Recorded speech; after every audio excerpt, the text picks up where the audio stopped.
潰れそうな会社の営業って大変だな。仕事での訪問先で再会した同級生が愉快そうに笑った。しかもお前、営業成績悪そうだもんな。給料も良くないんだろうな。だからお前は一生貧乏なんだよ。ギャハハと楽しそうに笑い声を上げる姿にため息が出る。ひどい言葉だね。いくらなんでも失礼だよ。少し強い口調で言い放つ。しかし、それが彼からしたら余計に面白かったようで、真剣な顔をする俺を見て爆笑する。何、怒ってんの？本当のこと言われたからって怒るなよ。我慢ならず、俺は帰ろうとカバンを取る。1秒でも彼と同じ空間にいるのが嫌だった。まあ、ちょっと待てって。ああ、そうだ。俺、もうすぐ社長に就任するんだ。そうしたら、お前を俺の奴隷として雇ってやろうか？奴隷って。彼は自分で言った言葉で腹を抱えて笑っている。失礼でどこまでも調子に乗り続ける姿はみっともないの一言に尽きる。しかも彼はこの会社や自分の立場を何にも分かっていないのだ。大きくため息をついた俺は彼に現実を突きつけるべく口を開いた。俺の名前は樋口学。オンライン通販の会社を起業し経営している。いわゆる社長と呼ばれる立場であり、今でこそそれなりの生活を送れている俺だが、生まれは決して裕福とは言えなかった。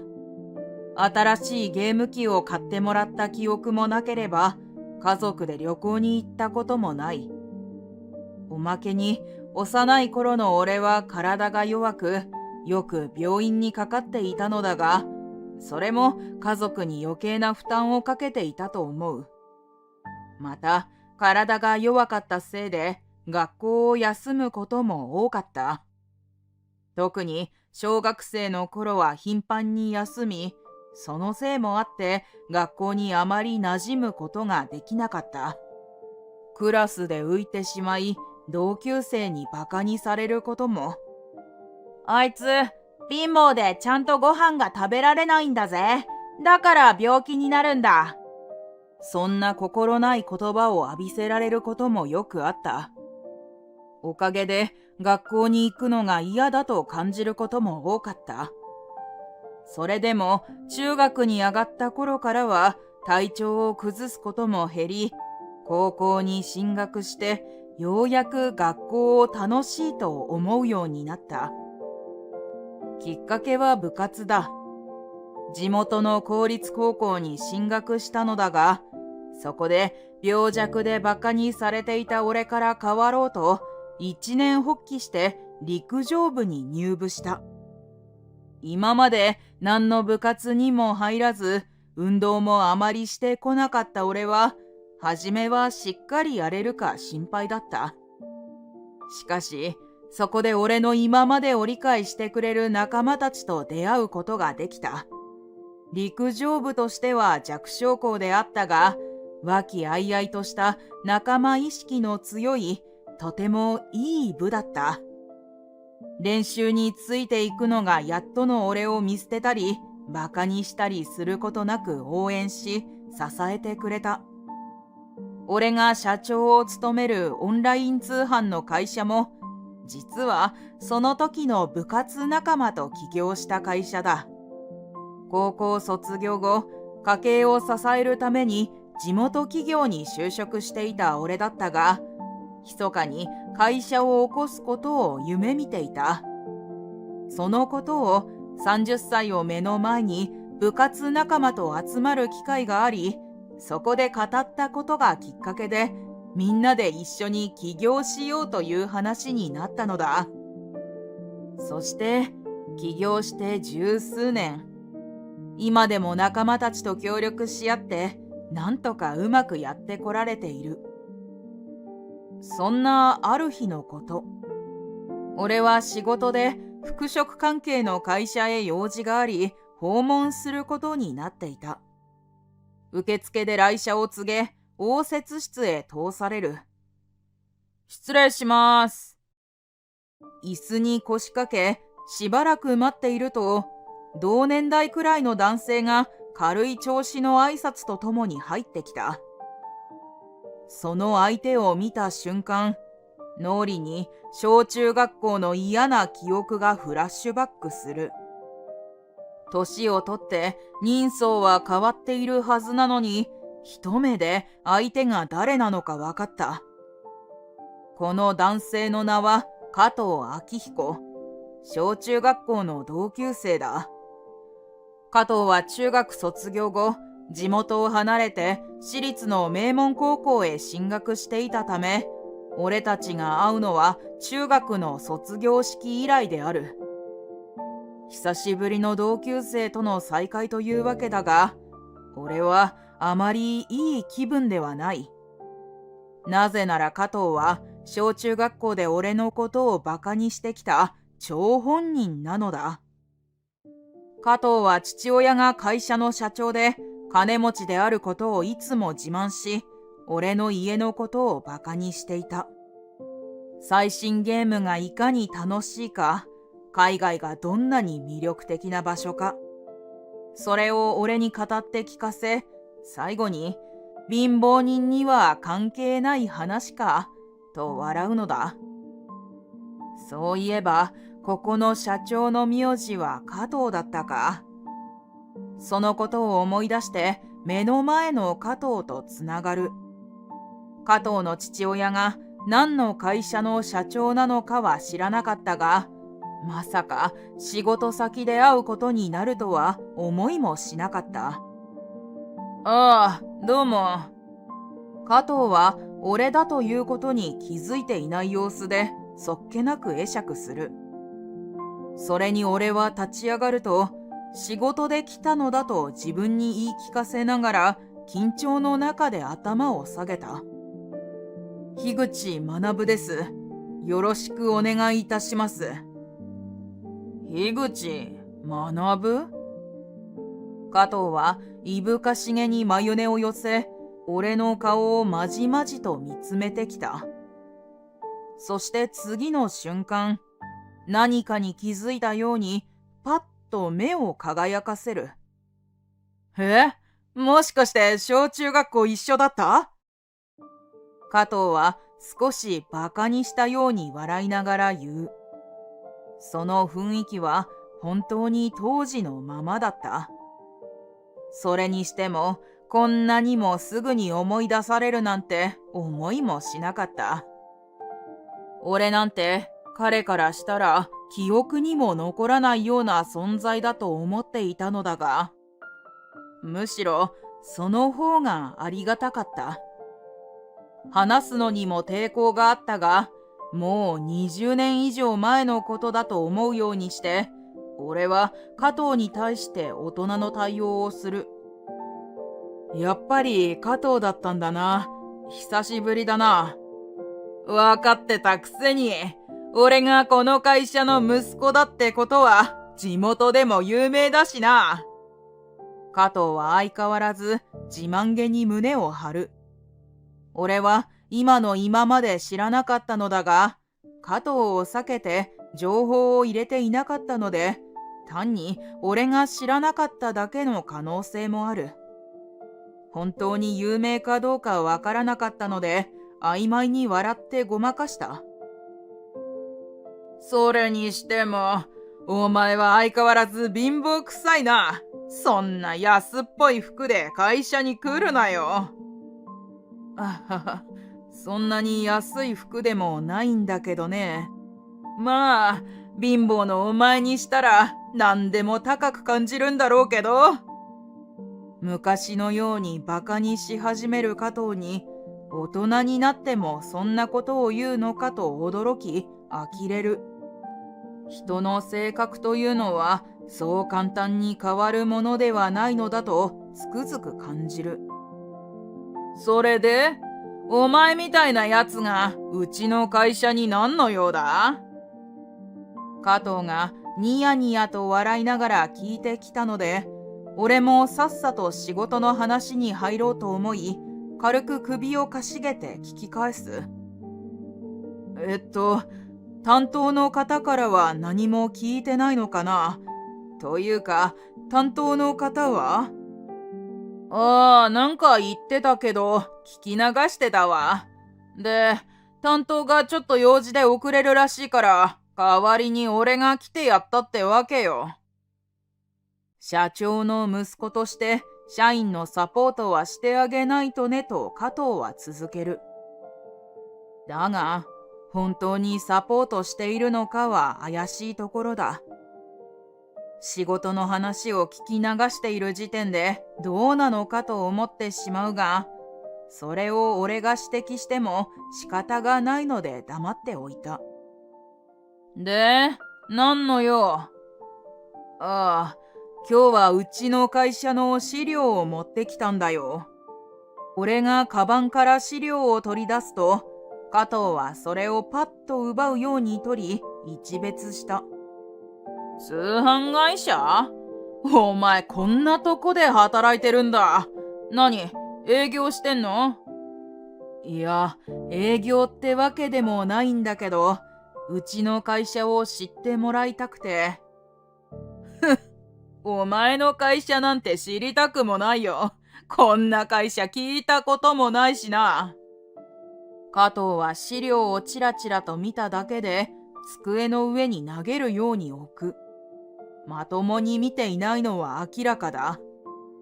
それにもかかわらず、俺のことだけではなく、会社のことも悪く言われているような気がして腹が立ってきてしまう。これ以上加藤と話していても時間の無駄だ。気分を害するだけで加藤相手では一切話が進まないことが分かったので、俺は会う予定だった担当を黙って待つことにして椅子に腰掛ける。そんな俺を見て加藤は鼻を鳴らした。おいおい、何勝手に座ってんだよ。約束をしてある担当の方を待たせてもらうよ。こんなに雑に扱われても帰らないんだな。よっぽど俺の会社と取引したいってことか。さてはあれだな。うちとの取引がないと潰れちゃう感じなんだな。そんなことは。潰れそうな会社の営業って大変だな。しかもお前、成績悪そうだもんな。給料も良くないんだろうな。だからお前は一生貧乏なんだよ。ギャハハと楽しそうに笑い声を上げる加藤。その姿にため息が出る。だから、さっきも言ったけど、営業をしているわけではないよ。じゃあ何してんだよ。病弱で勉強もまともにしてなくて、頭の悪いお前にペコペコ頭下げて回る以外に何ができるんだ？ひどい言葉だね。それは俺だけでなく、営業職の人間に対しても失礼だよ。俺は少し強い口調で加藤にそう言い放つ。しかし、それが加藤からしたら余計に面白く感じたのか、真剣な顔をする俺を見て爆笑する。何？怒ってんの？本当のこと言われたからって怒るなよ。怒るならお前の両親を恨むんだな。やめろよ。もういい。お前と話すことはもうない。やっぱり帰らせてもらうよ。ついに両親までバカにし始めた加藤に我慢ならず、俺は帰ろうとカバンを取る。加藤と同じ空間にいるのが嫌だった。すると、そんな俺を見た加藤は引き止めるように口を開いた。俺？担当を待つんじゃなかったの？ちゃんと営業しないと会社潰れちゃうぜ。だから営業じゃないし潰れない。そう強がるなって。そうだ、同級生としてお前にいい提案をしてやろうか。いい提案？ああ、すっごくいい提案だ。俺の親父はもう高齢だし、そろそろ引退すると思うんだよね。で、そうなると俺が社長だ。いぶかしむ俺の前に立ちふさがり、加藤は腕組みをしてふんぞりながら言う。俺が社長に就任したら、お前を俺の奴隷として雇ってやるよ。きっとその頃にはお前の会社は倒産して無職になってるだろうからよ。奴隷って。自分で言った言葉に腹を抱えて笑い出した加藤を怒りを通り越して呆れて眺める。失礼でどこまでも調子に乗り続ける姿はみっともないの一言に尽きる。しかも加藤はこの会社や自分の立場を何にも分かっていない。大きくため息をついた俺は彼に現実を突きつけるべく口を開いた。残念だけど加藤が社長になることはないよ。俺がこの会社の社長になるんだから。加藤はきょとんとした顔をして俺を見た。そして一拍遅れて俺を指さし笑い出す。はあ？何言ってんの？いくらバカだからってそんな冗談面白くもないから。冗談じゃないよ。社長にでも確認してみたらどうだ？加藤が俺の元で働くんだよ。いやいや、そんな安っぽい服着てる社長がどこにいるんだよ。加藤がそう言ってさらに爆笑しているとき、ノックが聞こえた。それに返事をするよりも先に扉が開き、俺たちの部屋の中に険しい顔をした男性が入ってきた。親父？お疲れ様。でも、どうしてここに？偉そうにふんぞり返っていた加藤が突然の父親、つまりはこの会社の社長の登場に驚き、慌てて頭を下げる。でもちょうどよかった。こいつが自分が社長になるってバカ言ってて、親父からもなんとか言ってくれよ。加藤がそう言うと、社長は加藤の顔を眉を潜めた険しい顔で睨みつけ、口を開いた。お前、誰に向かってそんな口の利き方をしているんだ？え？親父？突然の怒声に加藤が目を白黒させる。社長、いいんですよ。息子さんとは小中学校の同級生でして。そうでしたか。いや、しかし、いくら同級生とはいえ、社長になる方に大変失礼いたしました。え？社長？どういうことだ？本当にお前がうちの社長になるのか？加藤は何が何だかわからないといった感じですごく驚いているようだ。しかし彼が理解できていようがそうでなかろうが、俺がこの会社の社長になるのは冗談でも何でもなく本当のことだ。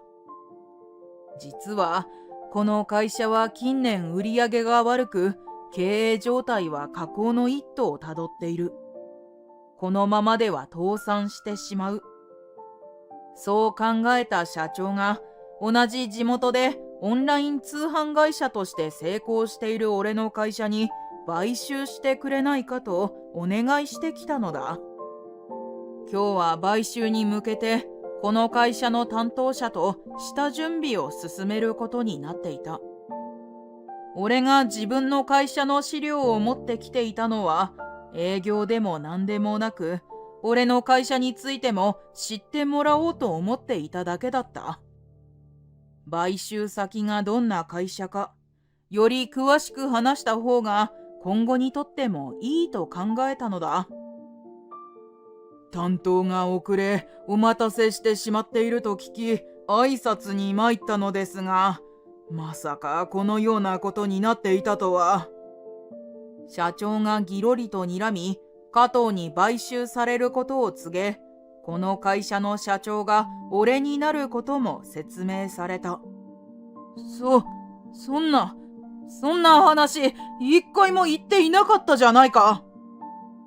お前に話してどうにかなる問題でもなかったからな。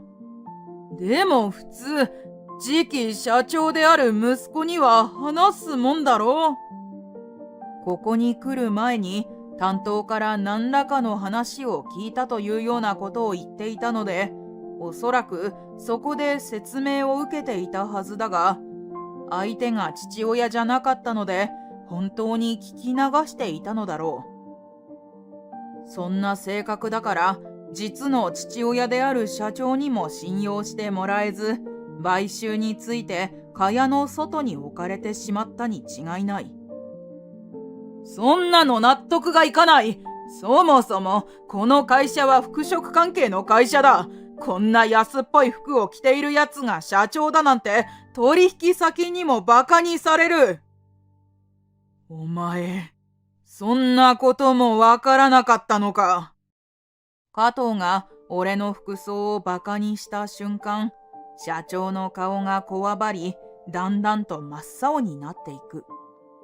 実は俺の着てる服はシンプルだがいい生地を使っており、決して安物ではない。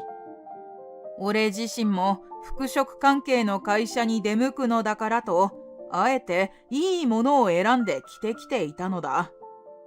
社長はまさか自分の息子がそこまで知識がないとは思っていなかったようで、息子の実力にがっかりしてしまったようだ。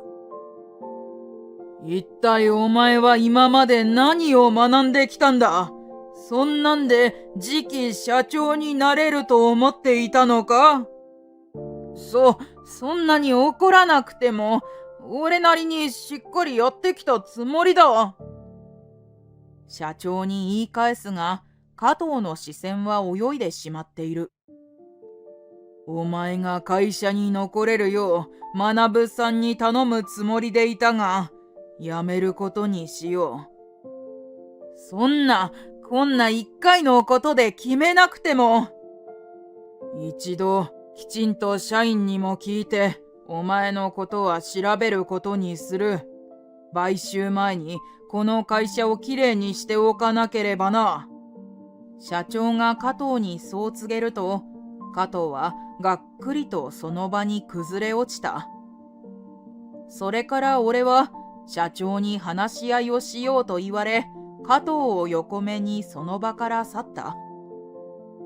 さてその後、正式な買収が発表され、俺が社長に就任した。しかし、その会社に加藤の姿はなかった。俺が買収する前に解雇されてしまっていたのだ。あの一件の後、社長は息子の実態を知ろうと社員たちに調査をしたそうだ。今まで社長の息子だからと周りの社員たちは何も言わないようにしていたが、加藤の態度は本当にひどかったらしい。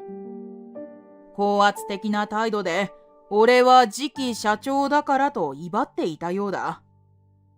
様々な企画を提案していたので、社長は意欲的だと思っていたそうだが、それも他の社員の案を盗んだものだったらしい。おかげで社長は加藤にさらに激怒し、会社には不要だと追い出した。小耳に挟んだところによると、実家からも追い出され、今はオンボロアパートに移り住んで、日雇い作業員として食いつないでいるらしい。さて、俺はというと、今までの会社のことは一緒に起業した仲間である友人たちに託し、現在はこの会社を立て直すことに専念している。業種も違い、慣れないこともあるが、前社長や社員の方にいろいろと教えてもらいながら、専門的な知識を増やしている最中だ。会社を起業してから培った経験、そして自社のオンライン通販を活かし、なんとか売り上げを上げてきたと思っている。この会社のいいところも最大限に活かし、たくさんの人が喜んでくれるような会社を目指そうと思う。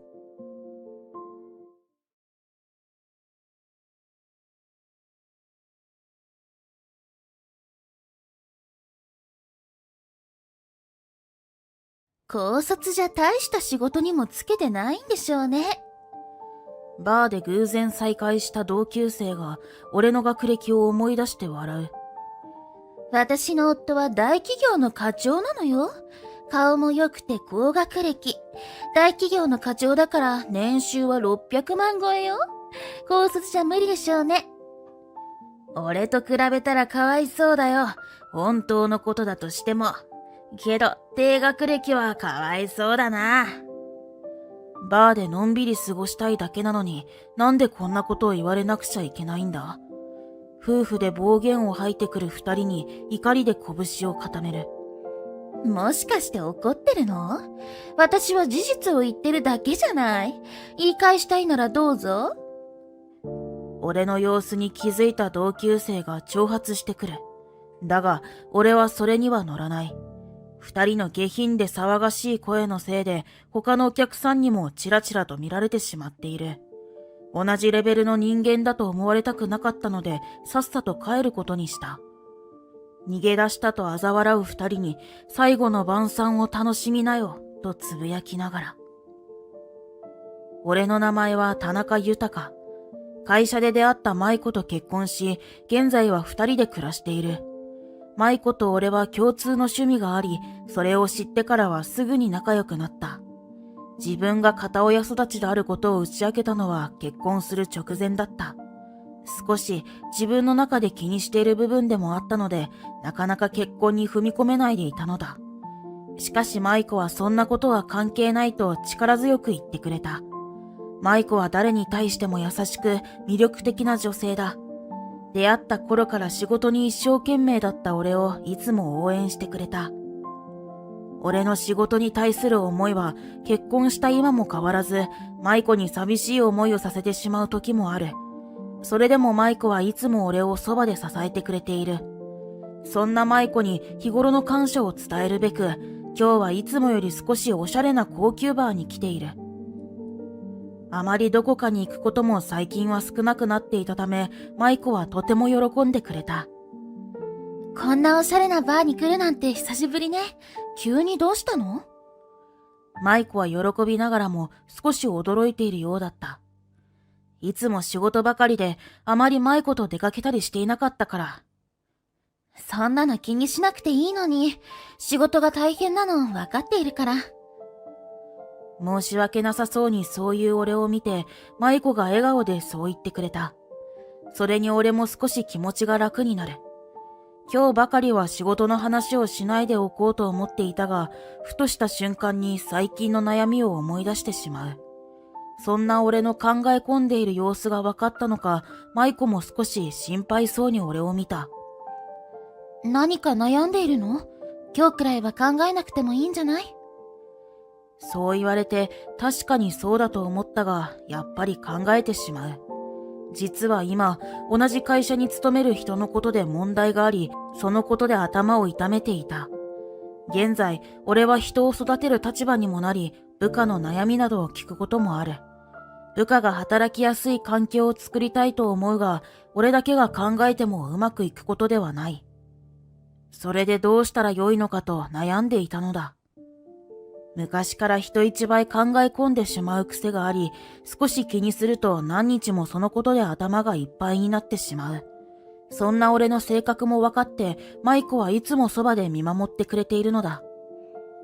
誰かのためにそんなに悩むことは豊かのいいところだけど、そんなに考え込むと豊自身が疲れちゃうよ。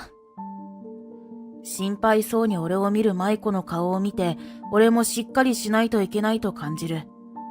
舞子をこれ以上心配させないためにも、今日は舞子との時間を楽しもうと改めて思った。そんな時、懐かしい名前で俺を呼ぶ声が聞こえる。鈴木くん？やっぱり鈴木くんじゃん。声に振り返ると、俺の高校の同級生だった川崎まりえが立っていた。隣には男性が立っている。川崎はニコニコと笑っているが、俺は思わず顔をしかめそうになる。川崎の顔を見て嫌な思い出を思い出してしまった。川崎は高校の時美人で有名な少女だった。みんなに好かれていて、いつも周りにはたくさんの友人で溢れている人だ。しかし、そんな川崎に俺は貧乏でよくからかわれていたのだ。そんな昔のことを忘れているのか、平然と声をかけてきた川崎に、俺も無視するわけにもいかないので挨拶をする。川崎、久しぶりだな。そう言って声をかけると、川崎は少し怪訝な顔をした。もう私川崎じゃないから。結婚して板野になったのよ。そう言って、隣に立っている男性を旦那だと紹介した。大企業の課長なのよ。川崎が誇らしげな顔で自慢をするように言う。旦那さんもまんざらでもなさそうな笑みを浮かべ、無言で会釈をしてきた。そうなんだ。すごいな。突然始まった自慢に、なんて返したらよいかわからず適当に返す。しかし、川崎の自慢話は終わらなかった。顔も良くて高学歴。大企業に就職するだけでもすごいのに、課長だなんて誇らしいわ。夫はね、大企業の課長だから、年収は600万超えよ。何度も大企業の課長という言葉を使い自慢する。そのことになんとなく嫌な予感を覚えたのだが、直後それが当たった。一流大学を卒業してるから、当然といえば当然なんだけど。ま、高卒なあんたじゃ一生手に入らない年収でしょうね。俺をバカにして笑う。それが高校時代と重なって胸がズキズキと痛んだ。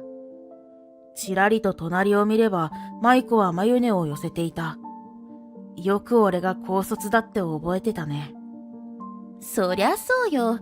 だって私の周りで高卒で働き出したのなんてあんたくらいなものだもの。はは、確かに。高卒じゃ大した仕事にもつけてないんでしょうね。むしろ高卒のあんたなんて私より給料低いんじゃないの？どうやら川崎も旦那さんと同じ大企業で契約社員として事務員をしているらしい。俺が苦笑いを浮かべて並行すると、川崎は旦那さんにまで俺のことを面白おかしくけなして話し始めた。この人、高校の同級生なんだけど、すっごく家が貧乏でさ、大人になった今も貧乏感丸出しだけど。ははは、マリエ、あんまり悪く言ったらかわいそうじゃないか。本当のことだとしても。だって高卒だよ、高卒。高卒か。低学歴はかわいそうだな。川崎と一緒になって旦那さんも同じように俺をけなしてバカにするように笑う。それが川崎が友人たちを巻き込んでバカにしていた高校時代の光景と重なって俺は口をぎゅっと結んだ。貧乏だった子供の頃を思い出す。俺は幼少の頃父親を亡くした。頼れる親戚もおらず、母さんは一人で俺のために必死に毎日働いてくれていたが、他の家庭と比べると貧しい生活だった。高校の時は貧乏だとからかわれて本当に傷ついたし、亡くなった父親を恨むこともあった。しかし何一つ文句を言わず、俺のために一生懸命働き続ける母さんを見て、いつしか俺も助けたいと思うようになった。大学に行ってもいいと母さんは言ってくれていたが、一刻も早く働いて母さんに楽をしてもらいたいと思い、それで高卒での就職を選択した。川崎の言う貧乏も高卒というのもすべて事実だ。けど、だからといってここまでとやかく言われることじゃないよな。学生の頃は母さんの世話になってばかりで、俺自身は何もできていなかった。だから強く言い返すことができず我慢していたが、今は違う。貧乏だ高卒だと後ろ指を刺されるような生き方はしてこなかったつもりだ。場所が場所だし、他のお客さんの迷惑になってはいけないが、少しくらい言い返しても許されるのではないか。そう思い、口を開こうとした瞬間だった。失礼ではありませんか？舞子が静かだが強い口調で言った。隣を見ると、俺をけなしてケラケラと笑っている二人の姿を舞子は不愉快そうに睨んでいる。は？何よ。舞子の言葉に川崎と旦那さんも笑みを消す。だが、舞子の顔にはすぐに嫌な笑みが浮かんだ。あれ？もしかして奥さん？はい、そうですが。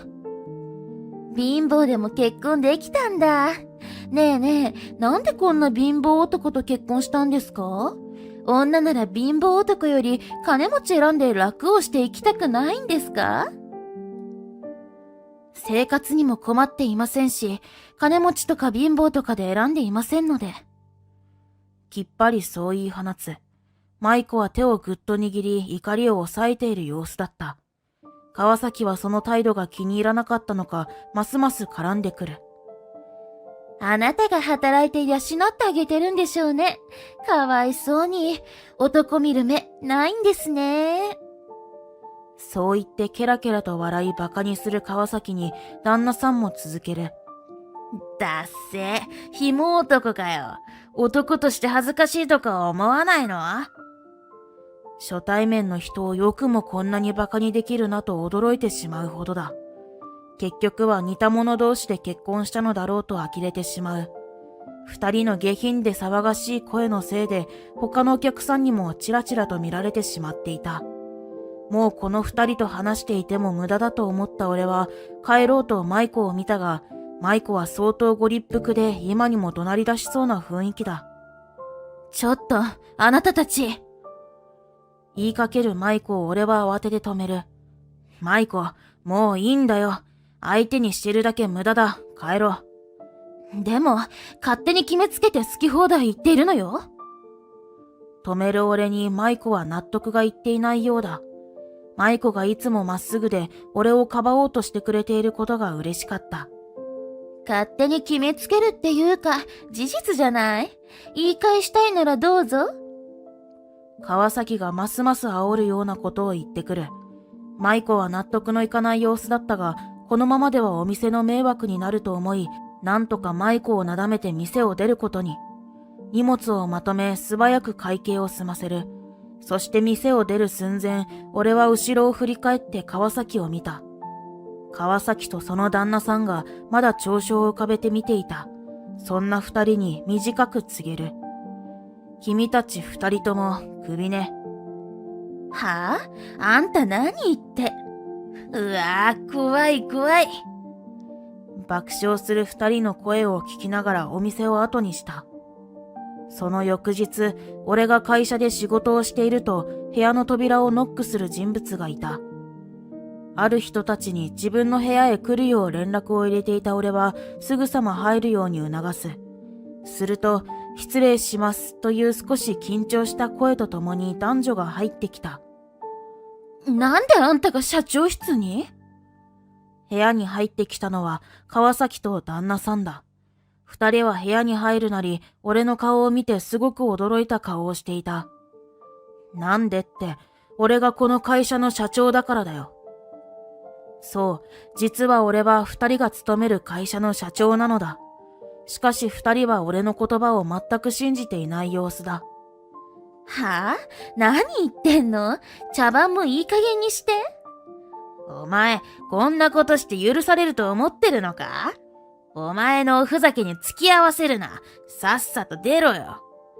やっぱりバカな低学歴の貧乏人は考えることがおかしいわ。二人はそう言って暴言を連発し、俺を社長室から追い出そうと騒ぎ出す。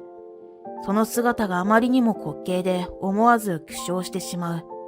俺が社長じゃないのならば、どうやってここに入ったと思っているのだろうか。すると、騒いでいる声が聞こえたのか、隣にある秘書課から舞子がやってきた。お静かに願います。ここをどこだと思っておられるのですか？あんたはこいつの。彼は婿入りして私の父の会社を継いでくれたんです。だから社長で間違いありません。婿入り？父の会社？騒いでる二人に舞子が俺の説明をしてくれる。俺は高校卒業後、この会社の支社に入社し、母のように一生懸命真面目に働いていた。するといくつかの大きな結果を残すことができ、上司からも評価され、本社へ異動となった。俺はそこで舞子に出会ったのだ。俺は舞子の家のことを全く知らずに交際し、結婚挨拶の段階になって社長をしていた舞子のお父さんに初めてお会いした。俺は本社に来てからも真面目に働き、それなりの評価をしてもらえるようになっていたのだが、お父さんはそのことも知ってくれていた。俺と舞子の結婚をすごく喜んでくれ、俺のことも気に入ってくれたのだ。そして結婚して数年後、お父さんからこの会社を継いでほしいとお願いしてもらい社長になっていたのだ。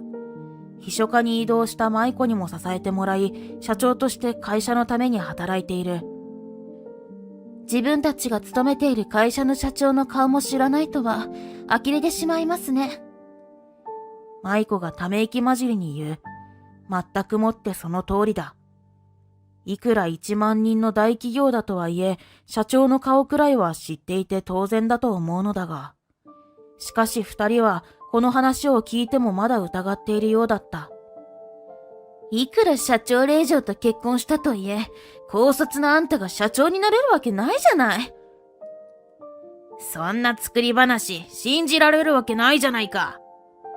すると険しい顔をした舞子が壁にかけられた歴代の社長の写真を二人に見せる。先代に並んで俺の写真もしっかりかけられている。それを見た二人はまさに開いた口が塞がらないというような感じだ。舞子は昨日のこともあり二人に相当怒っている様子だ。うちは代々実力主義なんです。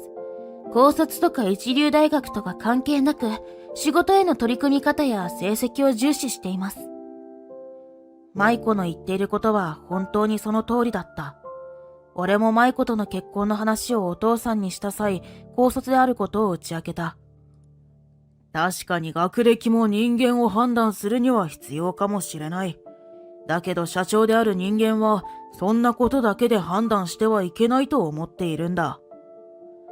深刻な俺の顔とは反対に、笑顔でお父さんはそう言ってくれた。舞子の交際相手とかそういうのも関係なく、私は君のことをよく聞いていたし、君の仕事ぶりを評価しているんだ。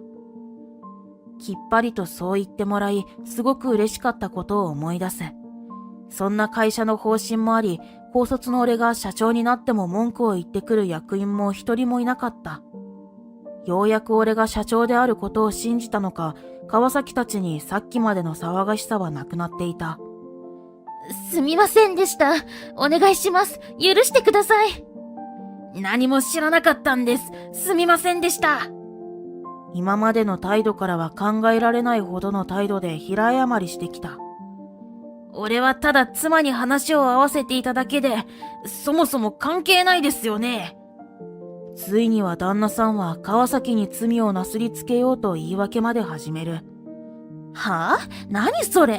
私に全部なすりつけようとしてんの？二人は夫婦喧嘩を始めてしまう。しまいには全く関係のない話まで出して喧嘩をしていた。そんな二人に呆れてしまった俺は、咳払いをして二人に聞こえるように口を開く。昨日の態度で処分をする気はない。そんなことで解雇にするような社長だと先代に顔向けもできないよ。すると二人はきょとんとした顔をした後、少し安心した顔をした。処分をされないと思ったのだろう。昨日のこととは関係なく、社員からの告発を受けて、二人の社内調査を行っていたんだ。安堵した表情だった二人の顔はどんどん引きつっていく。理由は二人が一番わかってると思うが、解雇処分をさせてもらう。俺はきっぱりと二人にそう言い放った。二人とも同僚に対して高圧的な態度をとったり、嫌がらせをするなどの問題行動が報告されていた。最初はその相談をされ、事実確認をするべく社内調査を行ったのだ。社内調査の結果を聞かされた時は驚いたが、立場を利用して下請け会社から金品や不当な接待を受けていたとも発覚した。俺は昨日、舞子とバーにいた時にはもうすでにそのことを知っており、今日解雇処分を言い渡すつもりでいたのだ。俺が突きつけた言葉に二人は顔面蒼白になり、膝から崩れ落ちてしまった。数日後、川崎と旦那さんは正式に解雇になった。あれから毎日のように社長室に来たり、連絡をしてきて謝罪をしてきたが、許すわけもない。二人は不当な金品接待の他にも、下請けからお金を借りていたりと好き放題していたようだ。返済もできていないようで、そのことに対する訴えも起こされて、返金で大変なことになるだろう。個人的にも連絡が来たが、俺は電話には出なかった。風の噂で聞いた話によると、贅沢三昧の生活から一気に貧乏生活に落ちたらしい。散々俺を貧乏だと馬鹿にしていたのに、自分たちが貧乏になるなんて思ってもいなかっただろう。急に解雇にしてしまうのは少しかわいそうにも思えたが、そこは社長として叱るべき対応をしたと思っている。舞子は俺を馬鹿にしたことが相当許せなかったらしく、数日間二人に対して家で怒っていた。舞子には結婚する際、すべてを打ち明けていたので、貧乏であったこともすべてわかっていた。それでも俺の真面目に頑張るところを見てきて、そんなことは関係ないと言ってくれる。だからこそ、自分のことのように二人に怒っている舞子を見て、本当に嬉しく思った。高校時代に川崎から貧乏だと馬鹿にされていたことは、本当に傷ついていたし、嫌な思い出としてまだ残っている。しかし今ではそのおかげで今があるのではないかと少し前向きな気持ちにも慣れてきた。また解雇については二人に嫌がらせを受けていた社員たちからもお礼を言われた。困っていた社員は結構いたようで働きやすい環境にできたことは純粋に嬉しい。俺はただの社員から急に社長になり、俺に社長が務まるか心配していたが、そのおかげで良いこともたくさんある。それは社員たちが何でも俺に相談してくれることだ。こんな俺だからこそ気兼ねなく話しやすいと言ってくれており、それがすごく嬉しかった。そのおかげで今回のことも調べることができ、解決できたのだ。社長が直々に相談に乗る必要もないのではと言われることもあるが、俺なりに社長としてできることは何でもやりたいと考えている。それから最近、もう一つ社長業に気合の入る理由ができた。舞子のお腹に新しい命が芽生えたのだ。おかげで今は幸せいっぱいだ。これからも悩みすぎて舞子に心配をかけてしまうこともあるだろうが、生まれてくる子供のためにも社員の頃と変わらない気持ちで真面目に頑張っていきたい。